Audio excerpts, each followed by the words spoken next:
Kung kanina napanood natin ng video na kung saan si Mr. President ay minumura at tinataboy na ng tiga Jensan. Ngunit ito namang video na ating masasaksihan ay ang mga nagkukunwaring majority block na sina Senator Win Gatchalian, Senator Mig Zubiri, Senator JV Ejercito at Senator Erwin Tulfo ay nagtungo sa Sarangani upang magbigay daw ng tulong at makiramay sa pag-aakala nila na sila ay mainit na sasalubungin, tatanggapin. Well, meron din naman mga kakaunti, pero mayroon mga netizens doon sa Sarangani na tinawag silang maletagang. Vinidyohan pa nga sila. At ang video na ito ay mula kay Darwin Vlog. Ayon sa kanyang post, maleta, nasa Carcon Village, Barangay Jensan. Akala ko pa naman mga vlogger ang nandito.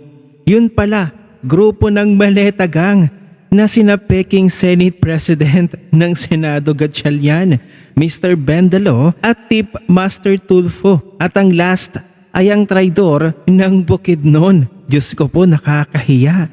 Heto ang video, panoorin natin.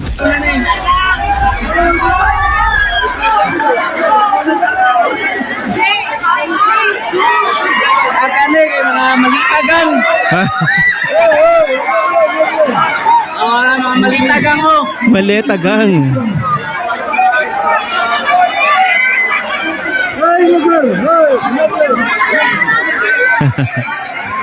Ay, og sikin vlogger ni. Malitagang. Maletagang. Nakakahiya. Oh, mga malitagang nasa Driscarton ha.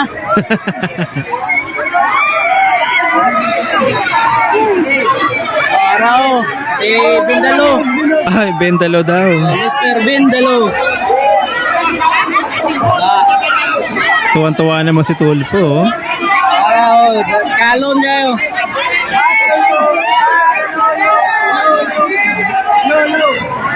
Malita. Maleta daw, maleta. Oh, si Bindalo. Oh, trader sa Bukidnon oh. Ang trader ng Bukidnon.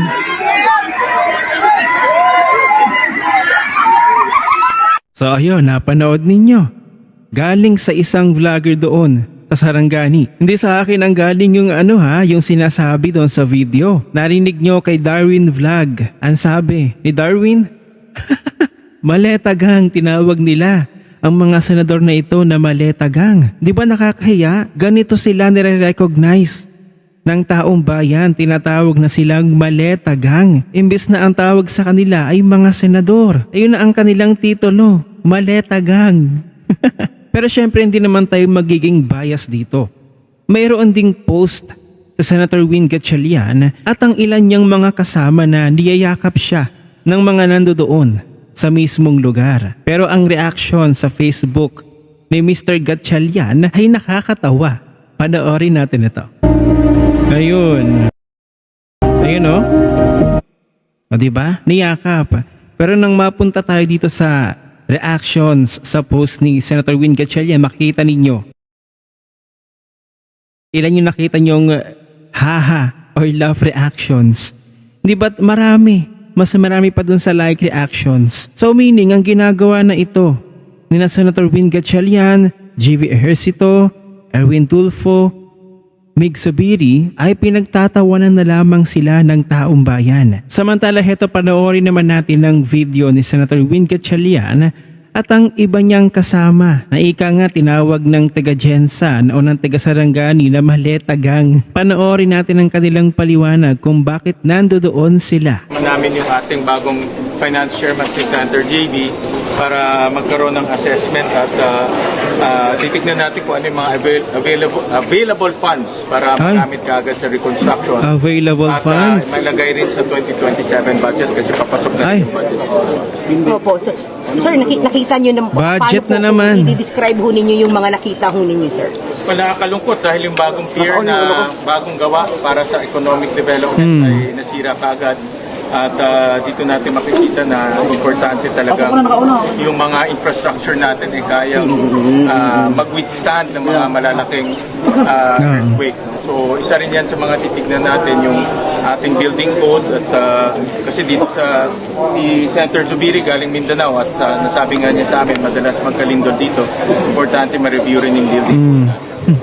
Mensahe po sa buong apektadong mga taga Mindanao. Kami nakikiramay sa mga nasawi at of course nakikiisa kami sa mga kasamaan natin apektado ng lindol at nandito kami para ipadama sa kanila ang aming malasakit. Ipadama. At sabi ko nga ito ay umpisa pa lang at makikipag-ugnayan din kami sa ibang ahensya para tuloy-tuloy ang suporta.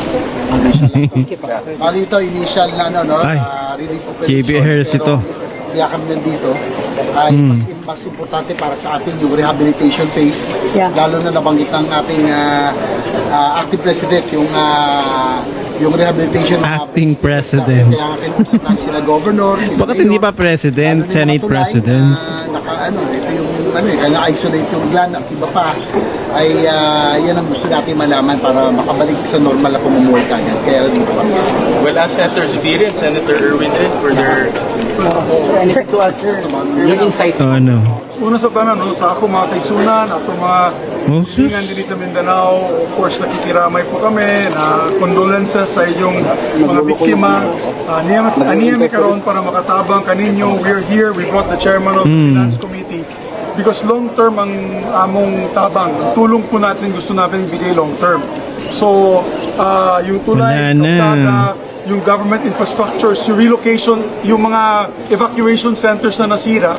Kasi yung mga tao takot na pumunta sa ilalim ng covered court kasi nasira daw. So we have to repair that. We have to make it standard na dapat maski na signal number 9 maka-withstand itong mga Wow. ganitong klaseng ilino. Signal number 9. So, yan ang Parang imposible yan, with the support of the whole Senate. Lahat kami siguro nagkakaisa dito. Walang politika dito. Majority, minority man. Wala daw grupo man politika. yan, lahat kami nagkakaisa para makabigay po kami ng tulong sa ating mga kababayan sa Mindanao. We have to review. Ang Senate po will have to review yung quality. Yeah. Wow, Usapan po quality. rito na hanggang anong intensity ba kakayanin ng infrastructure. Naku po. Sa flood control nga, pumalpak. Klase ng trabaho na Tinipid sa mga materyales. o yung mga ghost project, we have to move forward. Wow, by ghost making project. sure na yung pondo na galing din sa mga tao nagagasa sa tama. Wow! Importante yung Coming from quality you, ma-check Bendalo. natin. So I guess may ipag-ugnayan po ang Blue Ribbon sa DPWH. Dapat to nagagasas ng tama. Check kung tama ba, nakayanan ba yung mga infrastructure, Ay. mga facilities. Kasi may mga dadaanan kami, may mga school na medyo tinamaan. Ngayon nyo din lang mga naisip yan? School na public school na matibay. So parang anong difference? May standard yan eh. So depende siguro sa contractor. So kailangan siguro talagang Naku nakialaman po. din ng Senado para malaman bakit ito. The same lang naman dumaan sa DPWH yung planning. Yung Bakit nga ba? design. Yung kabilang eskwelahan, bakit nadurog? Dumaan din naman sa DPWH.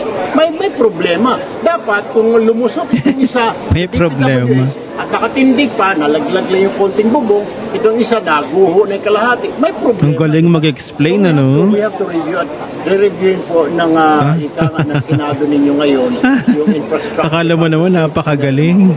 Thank you, sir. Salamat, Sen. Salamat po. Para ibigay po sa General Santos City. Meron din po kami dalang mga bigas para po sa mga na-evacuate at mga tinamaan po ng lindol. Kasama ko po si Majority Leader, Senator Zubiri, ang ating bagong financier, Senator Garcito, ang ating Blue Ribbon Committee Chairman, Senator Erwin Tulfo. At ang mahalaga po, nandito po yung ating financier. Kaya po kami umiikot sa mga nasirang infrastruktura para po makatingnan natin kung paano natin ma-repair kaagad at ma-reconstruct ang mga nasirang infrastruktura. At sa mga susunod na taon, kung sa kailanganin po ng dagdag, pwede po natin mailagay sa budget. Kaya kami nakikiasa kami, Mayor, at ito po ay pauna pa lang at tuloy-tuloy po yung aming pagsubaybay at support po sa General Santos.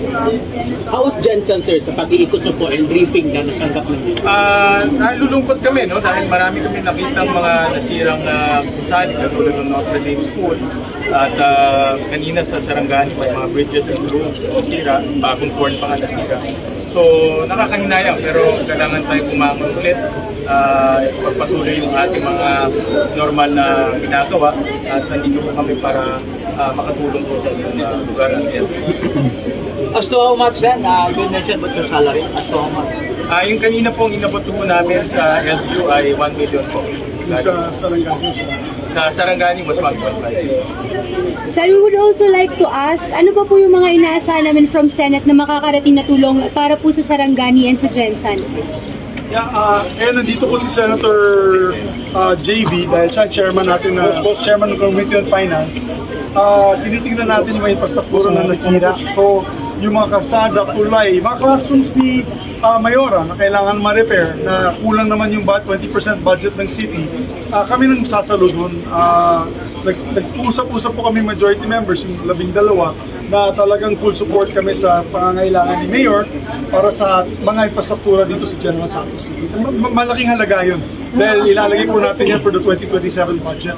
Kasi kung sa LGU lang, hindi po kakayanin ng LGU yan.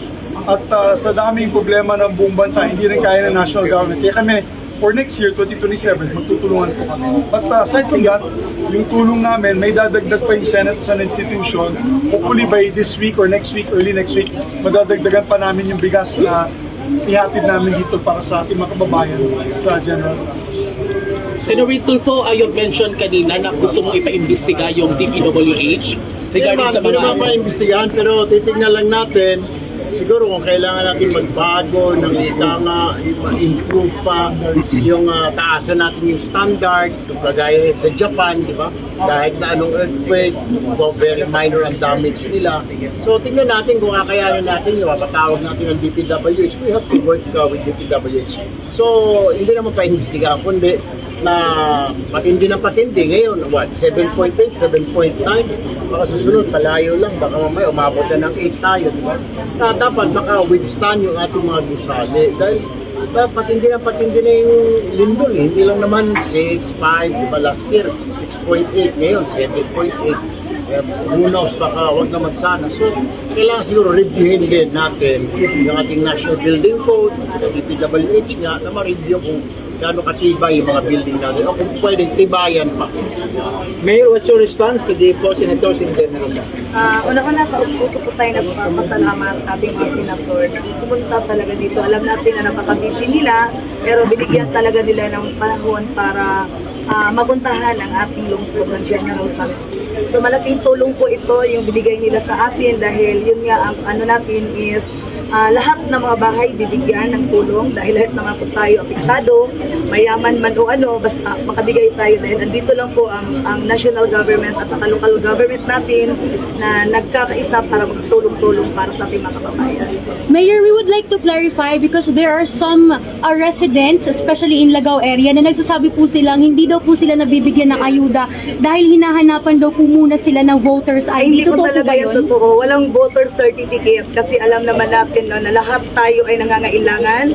At saka kahapon, bali ano lang po yun, yung mga narinig lang nila, nagmamaritis para gusto lang sirain ang ating administration. So ulitin ko, walang voter certificate na ginaprovide ang ating DSWD at saka ang ating LGU. Kahapon may nangyayari po na nag-release ng allowance, nag-release ng financial assistance ng ating DSWD sa ating mga empleyado ng Save More, Jollibee, McDonald's, at saka sa vendors natin dahil alam na natin na ang ating palengke is at talagang wala, di ba? Hindi na sila makakabalik na magtinda, kaya sila yung priority natin kahapon na binigyan. Ang hiningi lang talaga sa kanila is valid ID, normal talaga yan kasi pira yan ng taong bayan na kailangan din na mayroong attachment. Walang iba, kundi valid ID lang po.